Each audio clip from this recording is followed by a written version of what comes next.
জাতীয়তাবাদী শক্তিকে দুর্বল করার জন্য যারা আজকে চক্রান্ত এবং ষড়যন্ত্র করছেন তাদের ব্যাপারে আজকে সজাগ এবং সতর্ক থাকতে হবে। বন্ধুরা আমার, বিএনপি কাজকে চাপে ফেলে, বিএনপি কাজকে বাধ্য করে আজকে সংস্কারের নামে, আজকে এই জুলাই সনদ তৈরির নামে আজকে যে সমস্ত কর্মকাণ্ড চলছে, এটাও আজকে জনগণের মধ্যে বিরক্তি তৈরি করেছে, উদ্বেগের তৈরি করেছে।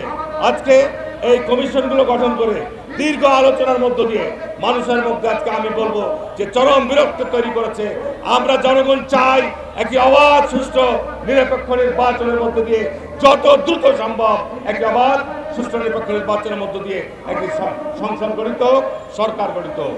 আজকে দেশের মধ্যে সর্বত্র অরাজকতা, বিশৃঙ্খলা বিরাজ করছে, কিন্তু আজকে আমরা লক্ষ্য করছি যে আজকে পরিকল্পিতভাবে আজকে জাতীয় নির্বাচনকে বিঘ্নিত করা, পিছিয়ে নেওয়ার যে ষড়যন্ত্র চলছে, এটির ব্যাপারে দেশবাসীকে সজাগ এবং সতর্ক থাকতে হবে। কারণ বাংলাদেশে আজকে যে সমস্ত দাবি দেওয়া নিয়ে, আজকে যে সমস্ত বিষয় নিয়ে আজকে কথা হচ্ছে, সেসব বিষয়কে আমাদের মাথায় রাখতে রেখে বাংলাদেশের গত 15 বছর যে আন্দোলন সংগ্রাম ছিল, এই 15 বছর আন্দোলন সংগ্রামের মূল উদ্দেশ্য এবং লক্ষ্য ছিল একটি অবাধ, সুষ্ঠু, গ্রহণযোগ্য নির্বাচন।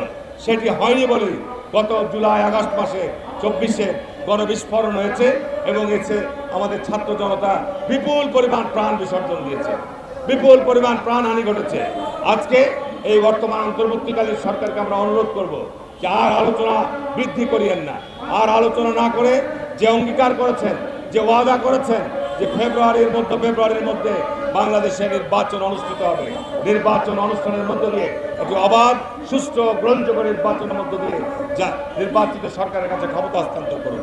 প্রসঙ্গক্রমে না বললেই নয়, আজকে বাংলাদেশে দীর্ঘদিন পর এই যে রাষ্ট্র নির্বাচনগুলো হয়েছে, এই নির্বাচনগুলো কিন্তু জনগণের, ছাত্রদের প্রত্যাশা পূরণ করতে পারে নাই। এই নির্বাচনগুলো কর্তৃপক্ষ, বিশ্ববিদ্যালয় কর্তৃপক্ষ আজকে ছাত্র সমাজের কাছে যে নির্বাচন উপহার দিয়েছে, এটা গণমাধ্যমে যে তথ্যগুলো আমরা পাচ্ছি, এটা চরম বিতর্কিত একটি নির্বাচন অনুষ্ঠিত করেছে, যেখানে গত 15 বছর জাতীয়তাবাদী ছাত্র দলের কোনো রাজনীতি ছিল না, কোনো বিশ্ববিদ্যালয়ে ছাত্র রাজনীতি নামে কোনো অস্তিত্ব ছিল না। সেখানে আজকে জাতীয় নির্বাচনকে ভিন্ন দিকে দৃষ্টি নেওয়ার জন্য পরিকল্পিতভাবে এই সমস্ত নির্বাচনের আয়োজন করে বাংলাদেশকে আজকে যেভাবে চিহ্নিত করার চেষ্টা করা হচ্ছে, এইটি আমি মনে করি যে আজকে জনগণের মধ্যে নতুন করে উদ্বেগ তৈরি করেছেন। আমরা বলবো যে আজকে বাংলাদেশকে যদি সত্যিকার অর্থে স্বাধীন, সার্বভৌম রাখতে হয়, বাংলাদেশকে যদি ভারতীয় করাল গ্রাস থেকে রক্ষা করতে হয়, তাহলে জাতীয়তাবাদী শক্তির কোনো বিকল্প নাই।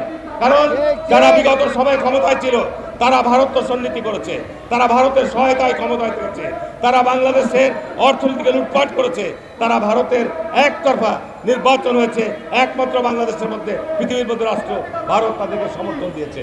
সুতরাং বাংলাদেশের আমি বক্তব্য বাড়াবো না, আমি শুধু এইটুকুই বলবো, প্রিয় সাংবাদিক ভাইরা আমার, ভারতের গত 50 বছর বাংলাদেশের সীমান্ত হত্যা বলেন, বাংলাদেশের অভিন্ন নদীর পানি শোষণ বলেন, বাংলাদেশের বাণিজ্যিক ক্ষেত্রে ভারতের যে বৈষম্য বলেন, বাংলাদেশের সাথে এই গত 1 বছরে আজকে জনঅভ্যুত্থানের মধ্যে দিয়ে সরকার পতন ঘটেছে, কিন্তু 1 বছরের মধ্যে ভারত বাংলাদেশের প্রতিবেশী হিসাবে যে সম্পর্ক উন্নয়নের দরকার ছিল, সেই জায়গায় তারা আজকে ওই এখন অপেক্ষায় রয়েছে যে শেখ হাসিনা, আওয়ামী লীগ আবার কখন ভারতে প্রবেশ করবে।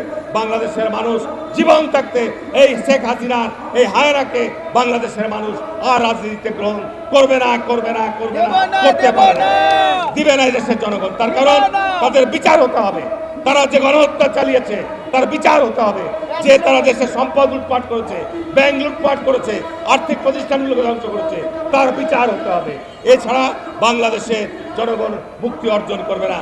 আর ভারতকে আমরা বলতে চাই যে আপনি বৃহত্তর প্রতিবেশী রাষ্ট্র, আপনাদের সাথে আমাদের সুসম্পর্ক অবশ্যই রাখতে চাই।